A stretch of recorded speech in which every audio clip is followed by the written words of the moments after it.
안녕하세요. 상공묘사 대중화 세계화를 위해서 글쓰기 이렇게 강의를 하고 있는 정진원이라고 합니다. 반갑습니다.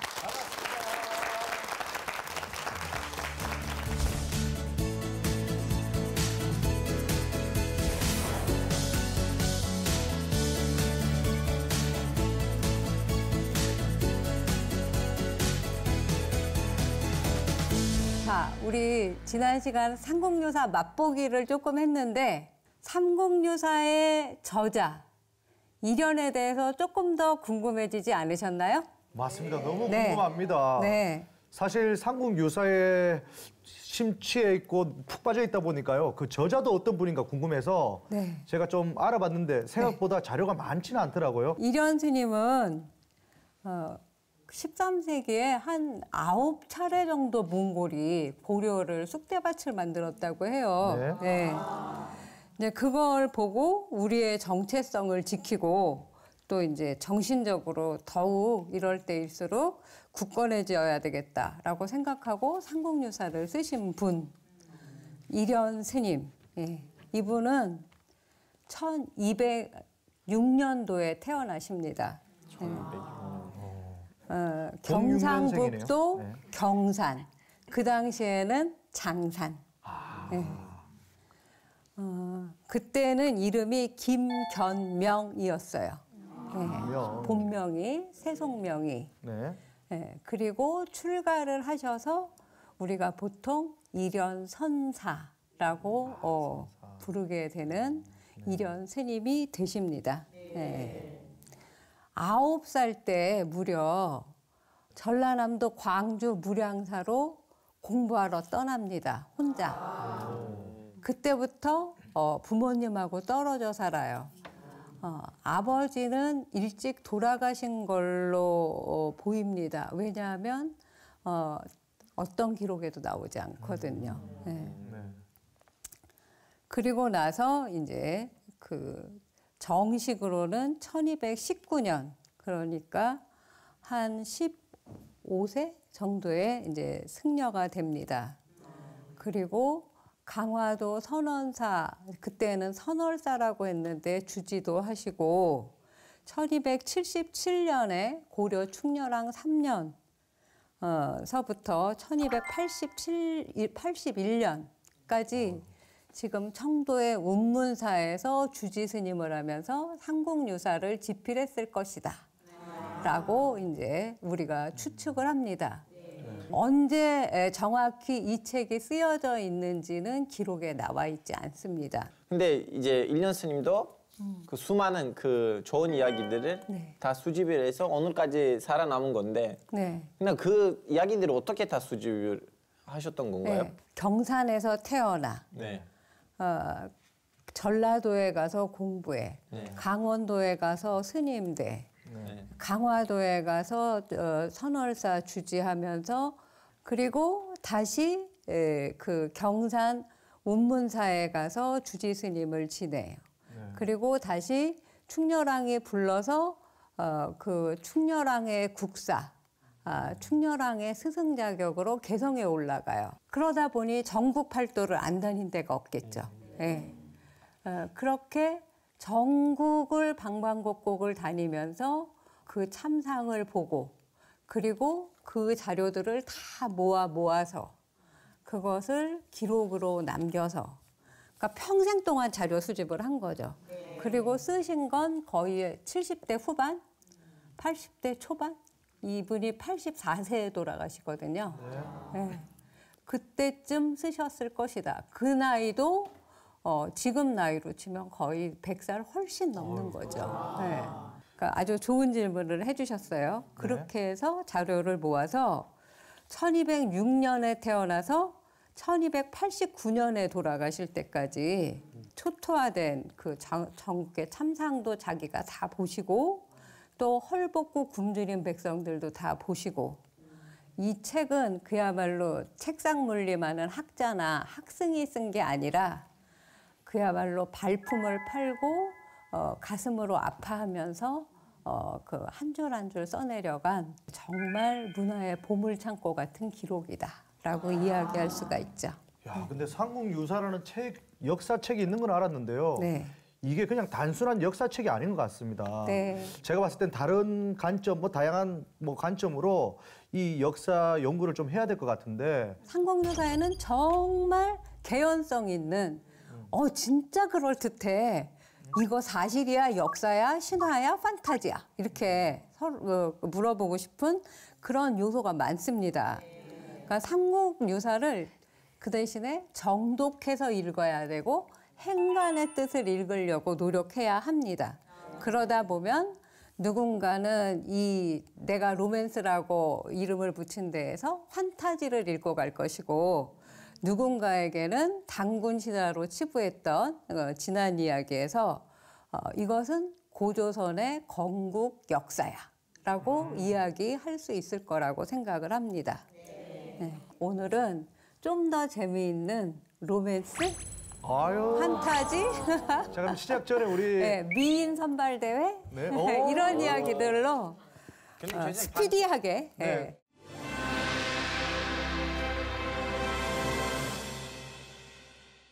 로맨스로 삼국유사를 배운다고 하니까 벌써부터 기대가 되는데 네. 보통 역사책의 주인공은 남성분 아니면은 영웅 이런 분들 아닌가요? 네. 삼국유사에도 대부분 남자들의 이야기인 것처럼 처음엔 보였어요. 그러나 아까 말한 대로 찬찬히 정독을 해서 읽어야 됩니다. 자기가 알고 싶은 부분만 편집해서 읽으면 그 책의 본 뜻을 절대 이해할 수 없어요. 저도 향가 해석에만 관심 있을 때는 향가 부분만 읽었어요. 향가 해석 절대로 못합니다. 그 저변 이야기, 그 다음 편 이야기까지 읽어야 되고 삼국유사는 예를 들면 자장이다. 지난 시간에 공부했던 자장도 자장에 대한 이야기 한 편만 읽으면 안 됩니다. 주인공인. 여기저기 한 10군데쯤의 자장 이야기가 선덕여왕에도 나오고 오대산 오만진신 이야기에도 나오고 여러 군데 나옵니다. 그것을 다 합해야 자장 이야기 한 편이 완성이 되는 거예요. 네. 그런 것처럼 그렇게 행간의 뜻을 읽으면 제가 그 삼국유사에 대해서 쓴 책의 주제는 뭐냐면 훌륭한 남성 뒤에는 그보다 몇 배 더 훌륭한 여성이 부인이라는 이름으로 아내라는 이름으로 훌륭하게 내조를 하고 있더라. 함께 평등하게 이 세상을 건설하고 구축하고 있더라. 행복하게 살아가고 있더라. 이런 이야기예요. 네. 오늘 말씀드릴 이 이야기에는 아름다운 여성들이 많이 등장합니다. 듣기만 해도 즐겁지 않습니까? 우리나라에 얼마나 아름다운 여성들이 많은지 지금의 미의 기준과는 어떻게 다른지 그런 것도 한번 생각해 보시면 좋을 것 같아요. 첫 번째 주인공은 야심찬 세기의 로맨스 미연무쌍 선화공주와 무왕의 이야기입니다.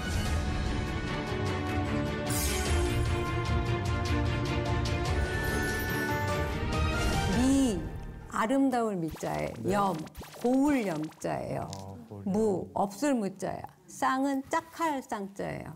곱고 아름답기가 짝이 없다. 짝이 없다. 짝이 없으면 뭐야? 세상에서 제일 예쁘다잖아요. 네. 미연무쌍 잘 기억해 두세요. 미연무쌍. 네. 무왕은 어떻게 태어났냐면 어머니가 과부인데 남쪽 연못가에 용하고 관계에서 태어났대요. 네.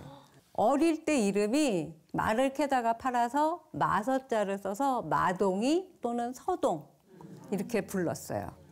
그렇지만 범상치가 않고 재주와 도량이 커서 헤아리기 어려웠다라고 삼국유사에 써 있습니다. 그런데 그때 당시 신라 진평왕의 셋째 딸 선화공주가 아주 아름답다고 백제에까지 소문이 났어요. 머리를 깎고 서라벌로 갔다라고 삼국유사에 나와요. 스님이면 그냥 국경을 통과할 수 있었나 봐요. 다 불교가 통하니까. 예. 그 사실도 삼국유사에서 깨알같이 정보로 알 수가 있죠. 마을 아이들한테 자기가 캔 말을 나눠주면서 자기가 지은 노래를 부르게 유언비어 날조를 시켰어요. 이게 얼라리 꼴라리의 원조라고 하기도 해요. 선화공주님은 남몰래 정을 통하고 서동방을 밤에 몰래 어디로 안고 간대요. 뭐 얼라리 꼴라리 이런 노래를 불렀다는 거예요. 이게 요즘으로 치면 가짜 뉴스 아닙니까 이게? 그렇죠. 네. 그렇지만 이것도 저는 행간의 뜻을 잘 읽어야 한다고 생각을 합니다. 대궐까지 퍼졌어요, 소문이. 그랬더니 신하들이 막 아니되옵니다, 뭐 통촉하시옵소서 막 이러면서 진평왕을 막 열심히 상소를 올려갖고 공주를 귀양 보내요. 그러니까 그 어머니인 왕후는 선화공주한테 순금 한 마리면 굉장히 큰 거죠. 8kg인가? 이제 노자로 쓰라고 시켜요. 서동은 기다렸다가 은근히 절하고 자기가 모시고 간다고 모른 체하고 앞으로 나서요.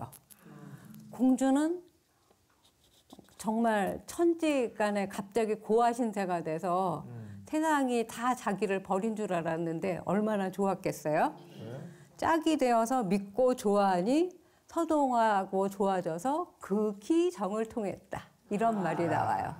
그 다음에야 이제 서동이 자기의 정체를 고백을 하고 자기의 이름을 말을 합니다. 둘은 이제 함께 백제로 넘어왔어요.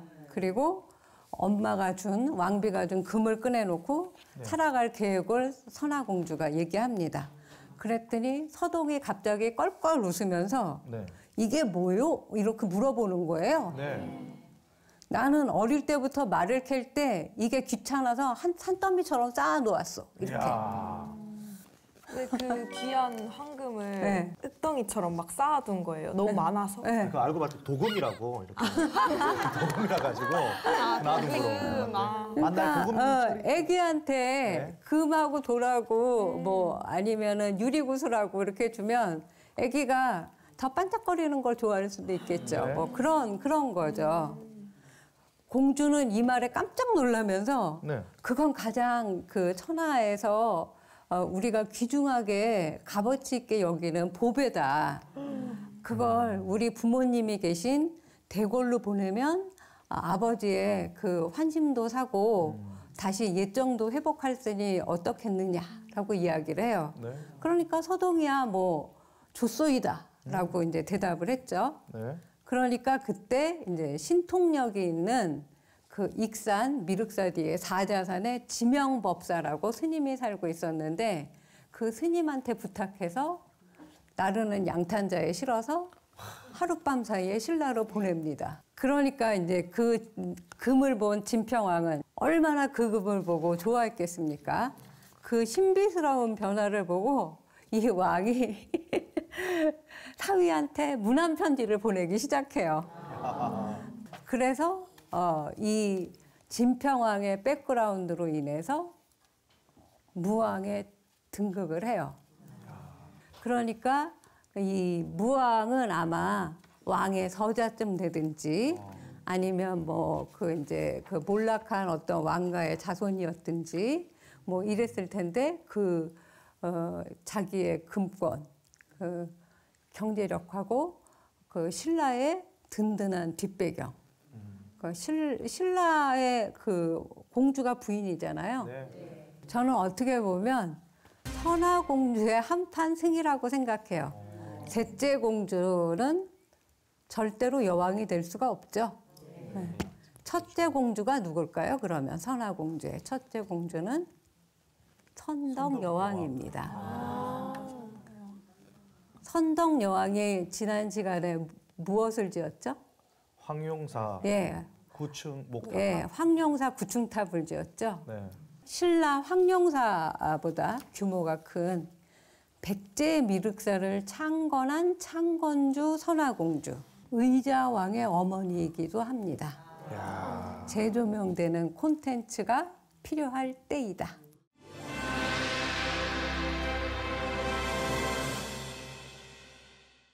두 번째 미는 자용연미. 자는 자세, 자태할 때 자자예요. 용은 용모도 되지만 이 골격도 좋아야 돼요. 네. 염, 고울염, 아름다울 미. 아까는 미염이고 지금은 염이에요. 자태와 용모가 스타일리시하고 곱다. 누굴까요? 도화녀입니다. 아, 도화녀. 네. 도화녀.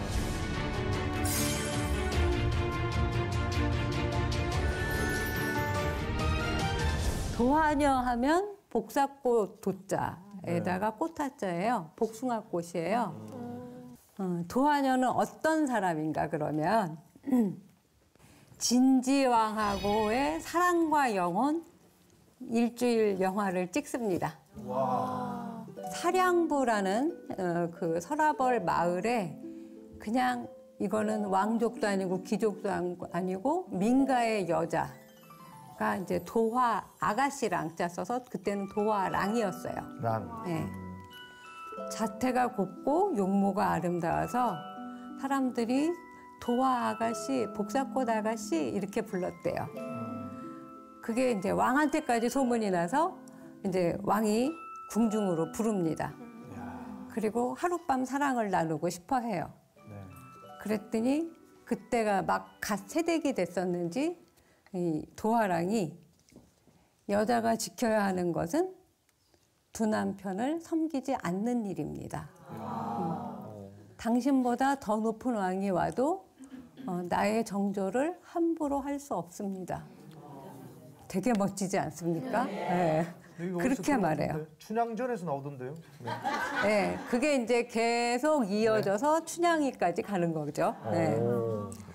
모든 이 러브 스토리는 어쩌면 도화녀와 진지왕에서 나왔을지도 몰라요. 그랬더니 왕이 처음에는 화를 내면서 너를 죽인다면 어찌하겠느냐 이러면서 호통을 칩니다. 도화녀 녹록하겠습니까? 뭐라고 대답할까요? 죽어도 좋다.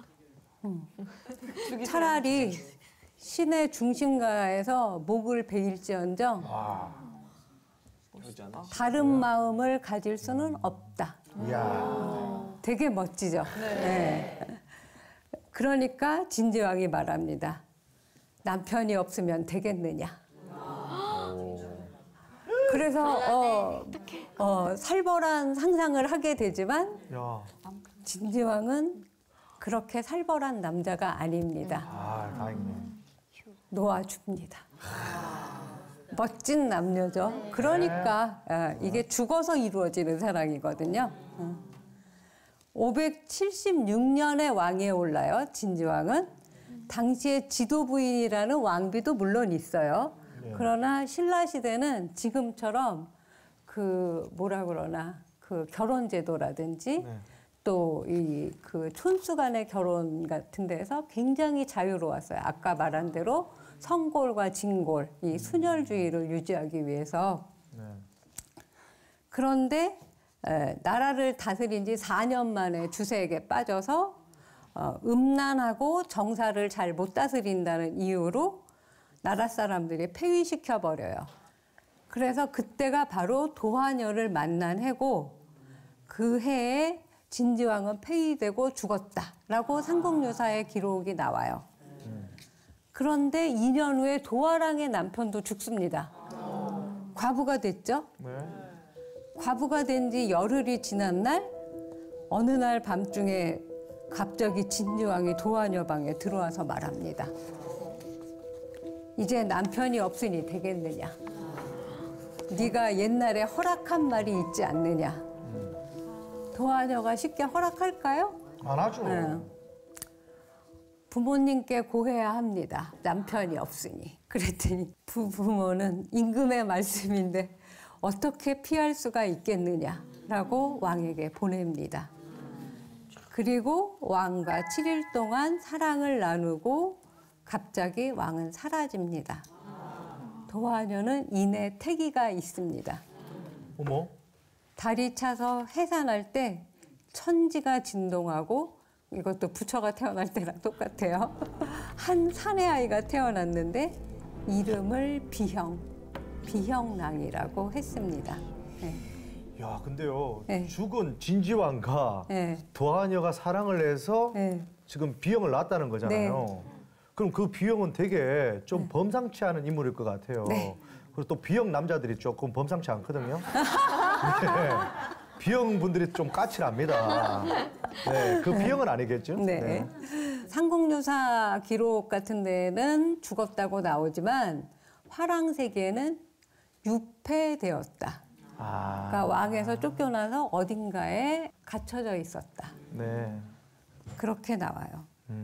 사실 그 왕이었다가 쫓겨나서 어딘가에 살아있다는 건 죽은 것만도 못할 수도 있어요. 그렇죠? 네. 그러네요.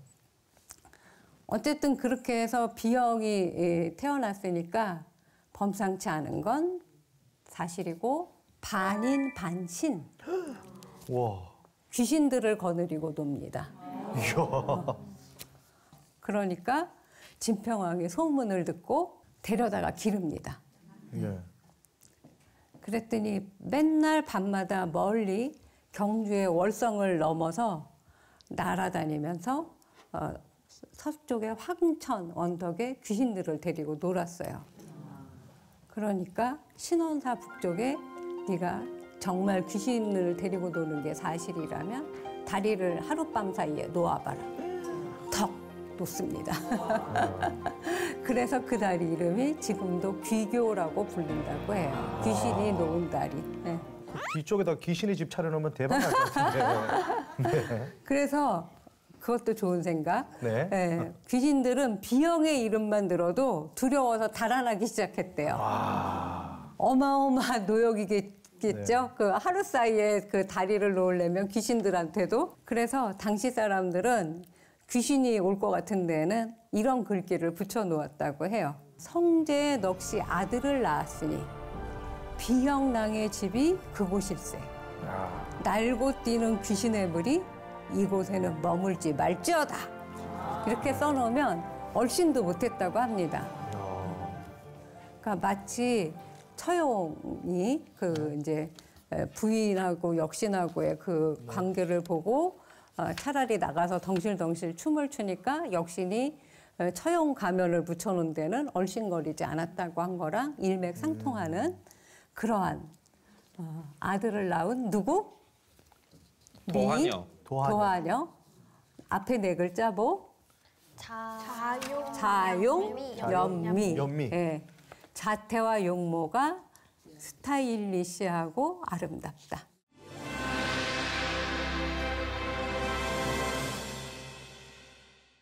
세 번째 주인공은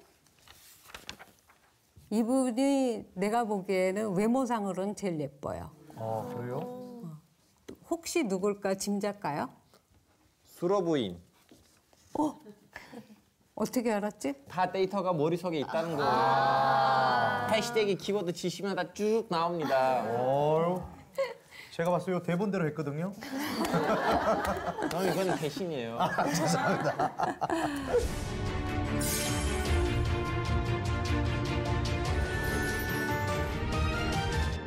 이 수로 부인은 앞에 네 글자가 자용 똑같아요. 도하녀하고. 근데 여기는 절대야. 야, 절대면 뭐. 네. 절대는 대체 불가. 네. 세상에서 제일 예뻐. 네. 자연 절대. 네.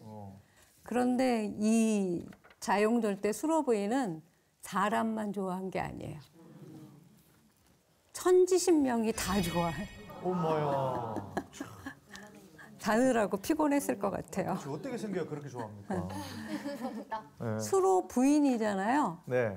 지금은 암한테나 부인을 붙이지만 그때는 부인도 왕비라든지 왕비의 엄마라든지 야. 그런 아주 특수한 그런 신분에게만 부인을 붙였대요. 성덕, 신라 성덕왕 때 순정공 태수의 부인이에요. 남편이 강릉 태수, 그러니까 지금의 경주부터 강릉까지 뭐 말을 타든지 어쨌든 간에 육로로 그 봄에 임명을 받아서 부임하는 도중이었어요. 바닷가 절벽에 철쭉꽃이 쫙 폈어요. 그 바닷가의 절벽을 그 철쭉꽃을 본 수로 부인이 저 꽃을 꺾어다가 내게 줄 사람이 없는가? 아무도 못 가죠. 태수 행렬이니까 수십 명은 따라갈 거 아닙니까? 그렇죠. 남편 물론 못 가고 남편의 신하들도 눈치만 보고 쩔쩔맬 때 한 암소를 몰고 가던 노인이 그 꽃을 아무렇지 않게 따다가 받치면서 노래까지 부릅니다. 그게 이제 헌화가라고 보통 불려요. 자줏빛 바위 끝에, 그러니까 찰쭉꽃이 핀 바위 끝이죠. 잡고 있던 손 암소 놓게 하시고 나를 아니 부끄러워 하시거든 이 꽃을 꺾어 바쳐옵니다.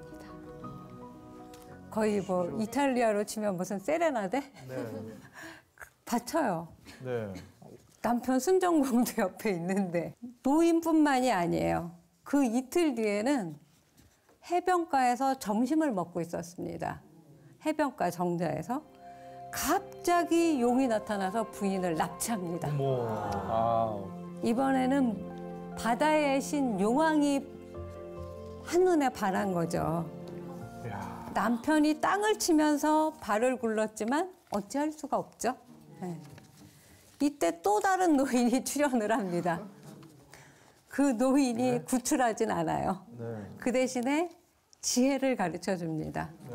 옛사람의 말에 여러 사람의 말은 쇠도 녹인다고 했습니다. 동네 사람들을 모아서 노래를 부르고 지팡이로 언덕을 두드리면 바닷속의 용왕이라고 한들 부인을 내놓지 않고 견디겠습니까? 라고 얘기를 해요. 그래서 그대로 했더니 용이 부인을 모시고 나와서 도로 내려놓고 돌아갔다. 그래서 또 다른 향가가 하나 또 탄생합니다. 삼국유사에 향가가 14수밖에 안 나오는데 수로부일에 2개나 나와요. 대단한 거죠, 빈도수로. 해가는 일종의 주문이죠. 그 용왕을 위협하는. 같이 읽어볼까요? 거부가 수로를 내놓아라. 남의 부인 납치한 지 얼마나 크랴. 네 만일 거역하고 내놓지 않으면 구물로 잡아서 구워 먹겠다. 그러니까 뭐 이제 이렇게. 그러니까 수로 부인은 아름다운 용모로 인해서 깊은 산이나 커다란 연못을 지날 때마다 산에 가면 산신, 바다에 가면 바다신, 연못에 가면 연못신한테 붙들려 갔대요. 근데 더 놀라운 건 구출되어서 나온 수로 부인이 전혀 아무렇지도 않았다는 거. 용궁이 어떻게 생겼는지 신나서 이야기해줬다는 거. 음식이 얼마나 향기로웠고 또 그 바닷속에서 구출돼서 나오고 나서도 그 은은한 향기가 며칠 동안 없어지지 않았다는 뭐 이런 이야기. 그러면은 선화공주, 도화녀, 수로 부인이 모이면은 아주 큰 미인 대회가 열리겠네요. 그렇죠? 네. 한번 진선미 뽑아볼까요? 좋습니다. 삼국유사 중에서도 내가 최고의 미녀 아니겠어. 나 바로 수로 부인이지. 얼마나 내가 예쁘면 그 절벽에 있는 그 철쭉꽃을 꺾으려고 그 힘든 노인이 올라가서 꺾어줬겠어? 심지어 노래까지 바쳐서 나한테 허락하라고 이렇게 바치지 않았겠니? 이쯤 하면 내가 제일 예쁜 미녀 아니겠니? 무슨 말씀을? 최고의 미녀는 바로 나예요, 동화녀. 나의 미녀에 대해 반한 진지왕이 통사정을 했어도 절기를 지키느라 뭐 했어요? 꿈쩍도 못했어요. 이거 계속 4시간 돼가는데요? 하루아침에 다리를 놓고 귀신을 뿌리는 신줄기몰 혼남까지 나왔으니 단연책은 최고죠. 아니죠, 여러분. 어머? 세계 로맨스라고는 들어보셨나 모르겠군요. 어머, 얘 누구야? 나를 말할 것 같으면 서동에 불과했던 내 난군을 백제의 왕이 되게 한 킹메이커이자 신라 황룡사에 비건되는 익산 미륵사를 만든 창건주제요. 물론 금과 돌도 구분 못하는 무왕을 길들인 결과긴 하지만 그리고 요즘 미륵사 서쪽탑 하나를 조성한 사탁의 딸이 백제 왕으로 운운하면서 내 존재를 자꾸 가리려고 하잖아요. 근데 내가 제일 예쁘니까 서천의 소가 웃을 일이 아니겠습니까, 여러분들? 어머, 제가 더 예뻐. 수로 부인이 더 예뻐. 아니거든요. 누가 예뻐요? 내가 제일 잘 나가. 내가 제일 잘 나가. 우리가 치는 게임이에요. 그래? 네, 그냥 들어가지 말자. 아니 근데 사극 준비하세요. 어떻게 이렇게 잘하세요? 아유, 정말 감사합니다. 떨렸어요, 사실. 네.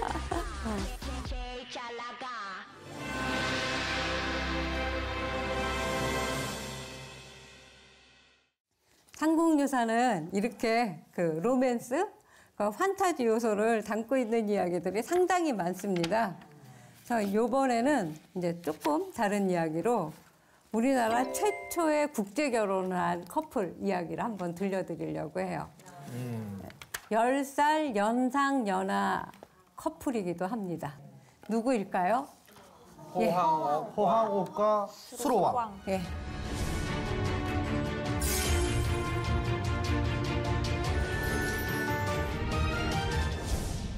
가야. 가락국기라고 들어보셨어요? 예. 지난 시간부터 삼국유사가 없었으면 가락국, 가야도 없었다라고 여러 번 강조했었죠. 네. 삼국유사에만 그들에 대한 기록이 남아 있습니다. 그렇군요. 허왕옥과 김수로왕이 살았던 가야. 가락국은 가야라고도 부르는데 삼국유사에는 가락국기라고 제목이 붙어 있습니다. 네. 이 나라의 시조인 김수로왕은 서기 42년이에요. 아까 신라 박혁거세는 BC 57년이었었거든요. 그러니까 이미 이때부터 불교에 대한 이야기들이 나오기 시작을 합니다. 우리가 알고 있는 고구려 소수리망 372년과는 거의 한 400년간 차이가 나게 되는 거죠. 그러니까 삼국유사를 정독하면 불교 역사의 시기도 앞당길 수 있다라고 저는 주장을 합니다. 서기 42년 3월 삼진날에 알에서 태어나요. 신라하고 가야는 좀 많이 닮아 있습니다. 네. 나중에 신라에 편입이 되죠. 네. 그래서 그 가야계의 가장 훌륭한 사람이 누구죠? 김유신 아닙니까? 맞습니다. 김유신이죠. 실질적인 통일의 역할을 해내는 것도 김유신이죠. 그래서 결국은 신라와 가야가 먼저 통일을 이루고 그 다음에 고구려 백제 통일을 이룬다고 보시면 돼요. 그래서 삼국가야가 아니라 사국가야, 오국가야 이렇게 부르기도 합니다. 그리고 태어난 지 열흘 만에 구척장신으로 자라요. 김수로왕은. 그 건국 영웅 신화에는, 탄생 신화에는 남들과 다른 뭔가 있어야 된다. 특별한 것이. 네. 그러니까 김수로왕 나이 6살 때 거기에는 구간이 있었어요. 그 토착, 그 촌주들이라고 할까? 네. 자기 딸 중에서 배필을 정하라고 이제 이야기를 합니다. 그랬더니 수로왕이 이렇게 말을 하죠. 짐이 이곳에 온 것도 하늘의 명이고 짐의 배필로 황후가 되는 것도 하늘의 명이요. 그러니 그대들은 너무 염려하지 마시오. 이 말은 무슨 뜻일까요? 이미 다 정해진 바가 있으니 괴념치 마시오. 그러고 나서 서기 48년 7월 27일 제가 날짜에 중점적으로 이야기하는 거에 집중하세요. 가락국기만큼은 날짜뿐만이 아니라 시간까지 정확합니다. 이걸 설화라고 볼 수 있어요? 아니요. 아유타국의 공주 허왕옥이 기다렸다는 듯이 납십니다. 왕후는 산 밖에 있는 별포라는 나루에서 배를 대고 육지로 올라와서 높은 산 위에서 쉽니다. 그리고 입고 있던 비단 붉은 바지를 벗어서 예물로 삼아서 산신령에게 바칩니다. 그러니까 김수로 왕도 알이라는 그 특수한 상황에서 태어나고 하늘에서 이렇게 알이 내려오거든요. 그리고 배를 타고 인도 아유타국에서 부인이 오는, 그러니까 가야의 외래 두 부족이 합심해서 가야를 건국하는 그런 내용이 담겨 있어요. 그리고 이 특히나 인도 아유타야국이라는 곳은 선진문물의 집산지. 그래서 수놓은 비단, 이미 그때 비단이 있었다는 걸 알 수가 있고, 옥감, 금, 은, 주옥, 장신구는 이루 말할 수 없이 어마하게 실어서 갖고 왔다고 합니다. 그러니까 허왕옥의 패백이라고 할 수 있겠죠. 일종의 우리가 그 결혼식 할 때도 남아있는 이 퍼포먼스 유래하고 어떤 토착신앙, 상신령과의 관계를 암시하는 것은 아닐까, 이렇게 생각해 볼 수도 있겠어요. 네. 왜 산신령에게 패백을 드렸는가는 사실은 과제로 남아 있어요. 인도에서 좀 찾아보니까 처녀의 순결성을 입증하기 위한 의식으로 신도의 속옷을 결혼 전에 바치는 풍습이 어느 지역에 있었다고 해요. 그리고 신보와 조강, 그리고 뭐 20여 명의 신하, 이런 사람들이 금은보화까지 잔뜩 실어왔다는 건 일종의 뭐라 그럴까, 나라를 이제 경영할 만한 어떤 자금, 그리고 어떤 그 문화, 문명, 이런 것까지 다 가지고 왔다라고 볼 수도 있겠죠. 이게 이제 어떻게 보면 그 선화공주한테 어머니가 금한발을 싸주는 거랑 또 일맥상통하기도 해요. 그리고 이제 왕후가 이제 수로왕의 궁궐로 점점 다가옵니다. 그러니까 왕이 나가서 맞아들여서 임시 초례청 같은 걸 만들어요. 그래서 들어갑니다. 그리고 이 임금을 뵙고는 곧장 물러나게 하고, 왕이 또 데리고 온 사람들도 다 방을 하나씩 주게 하고, 또 편히 머물 수 있도록도 하고, 난초로 만든 음료, 해초로 만든 술, 무늬와 채색이 있는 비단 자리, 이런 데서 자게 시켜요. 이때 이미 난초로 만든 음료수가 있었고 해초로 만든 술이 있다는 걸 알 수 있었죠. 술의 문화 이렇게 유구합니다. 네.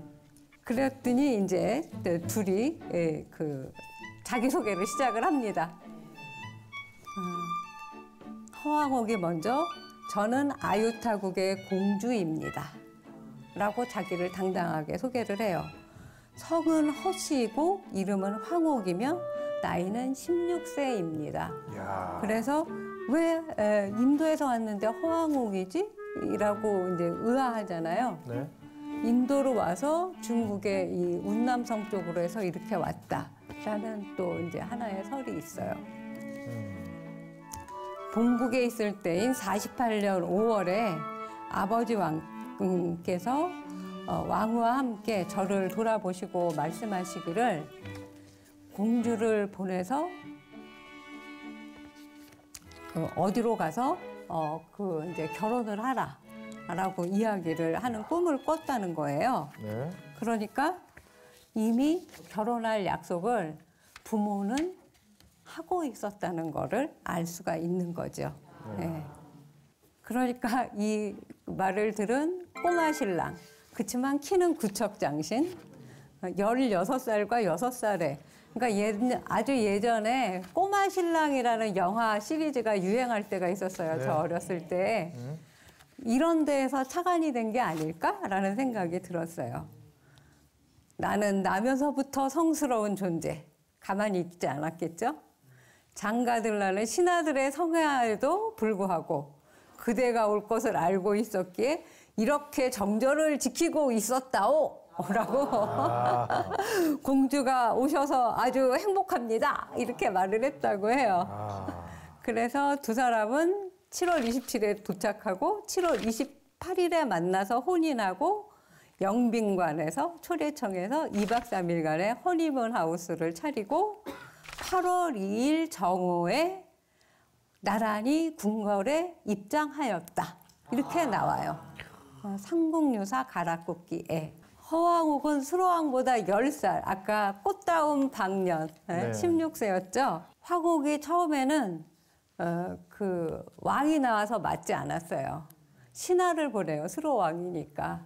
그랬더니 왕은 어디 갔느냐라고 내가 너가 누군 줄 알고 따라가느냐 말하고 이제 호턱을 쳐갖고 거의 버선발로 맞아서 그 초래청을 차렸다고 해요.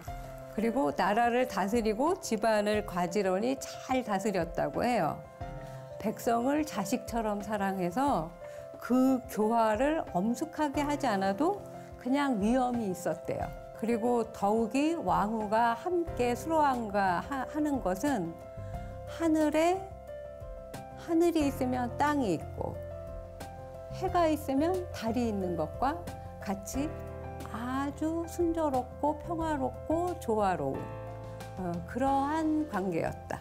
부부가 그렇게 금슬이 좋게 나라를 잘 다스렸으면은 아이도 많이 낳지 않았을까요? 네, 물론 그렇죠. 그 해에 왕후가 곰을 얻는 꿈을 꾸고 아들을 낳아요. 태자 거등공을. 가야에서도 당군처럼 곰을 토템으로 한 걸 알 수가 있죠. 그렇죠? 자녀의 수도 10남 2녀설, 9남설, 7남설 여러 설이 있습니다. 9남설 중에 두 아들은 가야 허씨가 되었다고 해요. 그래서 김해 김씨와 가야 허씨는 지금도 서로 결혼하지 않습니다. 그리고 두 공주는 외로 넘어가서 최초의 힘있고 여천왕이 되었다고 합니다. 허왕옥의 7아들은 그럼 어떻게 되었을까요? 7아들은 부처님이 되어서 지리산에 살고 있어요. 무슨 절? 칠불사. 예전에는 지리산 칠불암이라고 부르고 아짜방으로 유명했죠. 지금은 칠불사라고 부릅니다. 어쨌든 이제 이렇게 허왕옥이 수로왕하고 함께 나라를 잘 다스리고 자식들도 잘 키워내고 189년에 157세로 죽습니다. 그 당시에는 이 정도 살았다고 해요. 나라 사람들이 마치 땅이 꺼지듯이 탄식하며 수로왕이 처음 나타난 구지봉 동북쪽 언덕에 장사 지냈다. 김수로왕릉은 평지에 있고요. 네. 한참 떨어져서 그 허왕옥릉은 진짜 동산에 있어요. 그래서 얼핏 보면 그 허왕옥릉이 더 왕릉 같아요. 근데 또 하나 수로라는 뜻이 산스크리트에서 온 말인데 태양을 나타내요. 네. 최고, 최상 이런 뜻이에요. 아까 감, 검, 곰 이런 것처럼. 그래서 김해에서는 허왕옥을 허수로왕이라고 부르고 김수로를 김수로왕이라고 불렀다는 설도 있어요. 그러니까 동등한 왕으로 이렇게 구분, 정치도 그 경계를 구분해서 다스렸다고 하는 그런 이야기도 있습니다. 삼국유사에 아까 말씀드린 대로 가야에 대한 이야기가 한 번 더 나오는데 금관성 파사석탑이라는 데에 또 나옵니다. 그 허왕옥이 가져온 파사석탑 이야기가 실려 있는데 처음에 공주가 오다가 풍랑을 만나서 되돌아가요. 그러니까 이제 그 파사석탑을 실어서 무사히 가야에 도착을 했다는 거죠. 수로와 황옥의 치세에 150년 동안 아직 불교가 가야에는 들어오지 않았지만 이 탑은 바다의 풍랑뿐만 아니라 외적의 침입도 막아냈다고 되어 있어요. 그래서 파사석탑은 허왕옥의 배의 순항을 위한 풍랑을 잠재운다는 뜻의 잠재울진 바람풍, 그래서 진풍탑이라고 불리고 또 가야에 도착해서는 왜구들을 진압했다는 내용의 이련스님 찬시가 나와요. 석탑을 실은 붉은 돛대, 깃발도 가벼운데 신령께 빌어서 험한 물결 헤치고 왔네. 어찌 허왕옥만을 도와서 이원독에 왔으랴. 1000년 동안 외국의 노경은 노략질이에요. 맞고자 함일세. 이런 이제 이련 스님이 또 한시를 49편을 남기는데 여기에 또 남기게 됩니다. 그 귀한 시를. 그 삼국유사 외에 이런 기록이나 사료에서 가야에 그 불교가 서기 42년 이후 들어왔다는 그 구체적인 증거를 찾기는 어려워요. 그래서 이게 더 중요한 그 이제 기록일 수도 있는 거죠. 이렇게 이제 삼국을 거론하면서 가야가 삼국유사에 단편적으로 편입돼 있긴 하지만 이게 없었더라면 고구려 372년이 처음인 걸로만 역사책에서 배우는 걸로 끝났을 것이다. 그러나 삼국유사에는 이처럼 불교 전례를 300년 이상 이렇게 거슬러 올라가게 할 수 있는 그런 기록들이 편림처럼 알알이 박혀 있으니까 이 또한 불교 국가 인도 아우타야의 공주 관계에서 앞으로 풀어나가야 할 우리 불교 역사의 실마리이고 그것이 삼국유사의 가치이다라고 말씀드릴 수가 있겠습니다. 자, 오늘 이야기까지 제 얘기는 여기까지입니다. 다들 어떻게 들으셨나요? 다른 외국인들이 대한민국의 역사는 어떤 역사냐 이렇게 물어보면 이젠 자신 있게 삼국유사를 한번 읽어봐라. 딱 이렇게 얘기할 수 있을 것 같고. 저는 오늘 뭔가 여성들의 뭔가 지혜로움 이런 거를 좀 더 공부할 수 있었던 것 같아서 너무 좋은 것 같았고, 그리고 옛날 저희 조상님들도 사랑을 참 열심히 했구나라는 것들을 좀 더 배운 것 같습니다. 사실 삼국유사하면 되게 어려운 내용이잖아요. 그렇게만 생각을 해왔는데 오늘 로맨스와 판타지로 배우니까 제가 평소에 관심 있는 분야로 배우니까 더 재밌었고 더 와닿았던 것 같아서 오늘 배운 내용들을 앞으로 계속 잘 기억할 수 있을 것 같습니다. 이렇게 삼국유사는 자기의 눈높이에서 보는 만큼 보여주고 알려주고 또 내가 몰랐던 것을 곰곰이 생각하게 해주고 새로운 것을 발견하게 해주는 정말 문화의 보물창고라고 생각을 합니다. 이걸 시작으로 해서 진짜 삼국유사를 꼼꼼히 한번 읽어보시고 친구들하고도 같이 권해서 읽어보셨으면 좋겠습니다. 오늘 강의 여기서 마치겠습니다. 감사합니다.